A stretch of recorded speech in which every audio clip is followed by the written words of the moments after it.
కళ్యాణ్ గారు ఆయన సాధించినటువంటి సక్సెస్,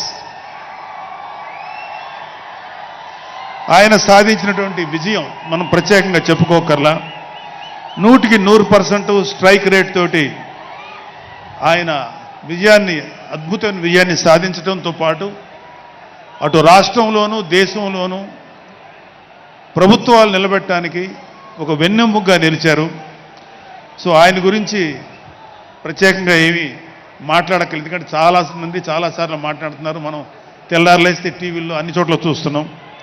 ఆయన తీసుకున్నటువంటి Panchayati Raj, water works, forest department ఎంత ఎఫిషియెంట్గా పనిచేస్తున్నారో, అలాగే మన మినిస్టర్లు తీసుకున్నటువంటి ముఖ్యమైన శాఖలన్నీ కూడా ఎంత ఎఫిషియెంట్గా పనిచేస్తారో మనందరం చూస్తున్నాం. సో స్పెసిఫిక్గా కళ్యాణ్ బాబు గారు ఎంత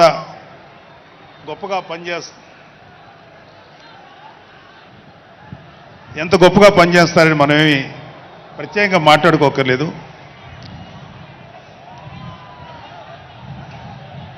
సో అయితే ఎన్ని మాట్లాడినా ఒక విషయం అయితే మనం మాట్లాడుకోవాలి. ఒక సినిమా స్క్రిప్ట్ కానీ ఒక ఉపన్యాసం కానీ దానికి కొన్ని లక్షణాలు ఉంటాయి.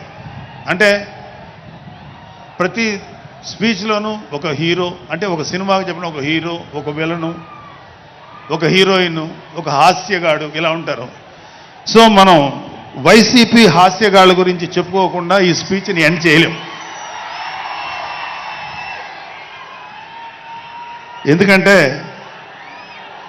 జగన్ లాంటి హాస్యనటుడు కనే కళల గురించి మీకు చెప్పాలి. ఆయన ఎలక్షన్స్ అయిపోక ముందు నిద్రలోకి వెళ్ళారు. ఇప్పటికి నిద్ర లేవాలి. అప్పుడప్పుడు నిద్రలో లేచి కలవరిస్తుంటారు.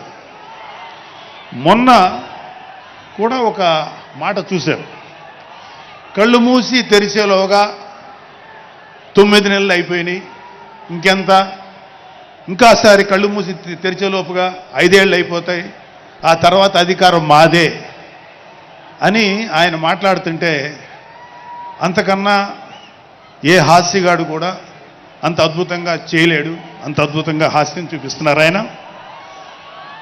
కానీ ఆయనకి నా సలహా ఏంటంటే, సార్ మీరు నిద్రలోనే ఉండండి, అప్పుడప్పుడు కలవరించండి, తప్పులేదు. ఇంకొక 20-30 ఏళ్ల తర్వాత మీరు కల్లో నుంచి బయటికి రండి, అప్పుడు దాకా మిమ్మల్ని ఎవ్వరూ డిస్టర్బ్ చేయరు. ఇది నాకు మనస్ఫూర్తిగా నేను మీకు ఇచ్చే సలహా. మీరు 20 ఏళ్ల తర్వాత మేలుకోండి, ఆ తర్వాత మీ ఇష్టం.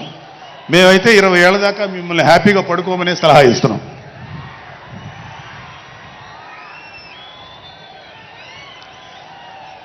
సో ఆంధ్రప్రదేశ్లో పవన్ కళ్యాణ్ గారి యొక్క చొరవతోటి ఏర్పాడైనటువంటి ఈ కూటమి ప్రభుత్వం ఎన్ని చోట్ల ఎంత పెద్ద సక్సెస్ అయిందో, ఎంత 164 సీట్లు సాధించే దిశగా ఆయన ఎంత కష్టపడ్డారో మనందరికీ తెలుసు.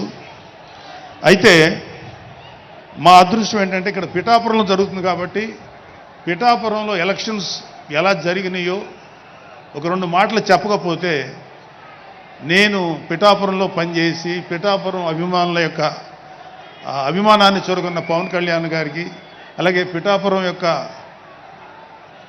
జనసైనికులకి, పౌరులకి నేను కృతజ్ఞత చూపించినట్టు అవుతుంది. సో వాళ్ళ కోసం ఈ 2 మాటలు మాట్లాడుతున్నాం.